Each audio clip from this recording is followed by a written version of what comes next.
Every year, 7.5 million tons of chocolate are produced. That's roughly the weight of 700 Eiffel Towers or 50,000 blue whales. In 2025, the chocolate industry was worth $170 billion worldwide.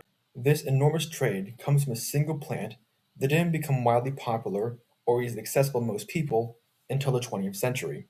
Chocolate comes from the cacao tree, which grows in parts of Mexico and Central America.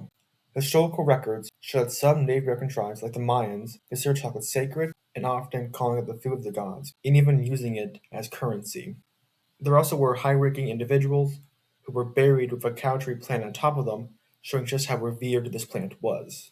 Interestingly, while we know a lot about how Native Americans valued cacao, the story of how it arrived to Europe is less clear.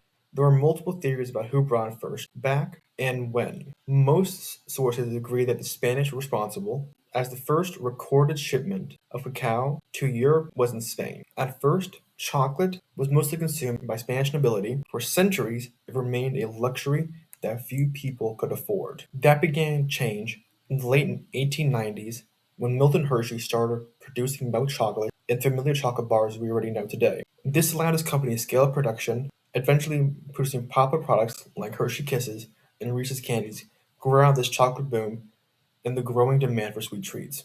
While chocolate has a long and rich history, much of it was inaccessible to the average person because of how expensive it was. Part of that cost came from how chocolate is made. A typical cacao pod is 15 to 30 centimeters long, 7 to 10 centimeters wide, and weighs 200 to 500 grams. Each pod contains 20 to 50 cacao beans, which make up about a third of the pod's weight.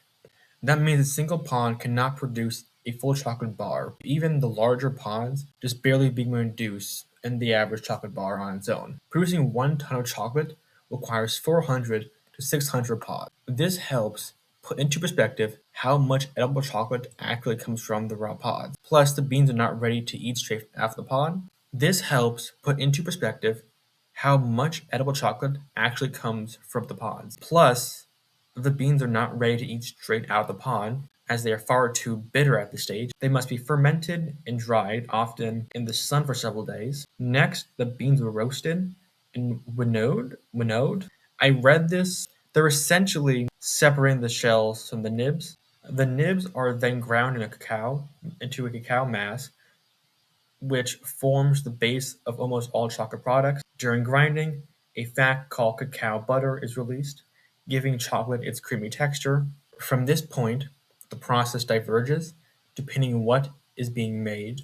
Chocolate chips, syrup, bars, and powder all follow different paths. From pod to bar, the entire process can take weeks. The pods themselves can take 5 to 7 months to grow and come in striking colors like red, yellow, green, and purple. Chocolate isn't just a bar or candy. It shows up in cakes, cookies, and countless other treats, which is probably why I cannot lose weight at the current moment. One interesting fact is why most animals cannot eat chocolate.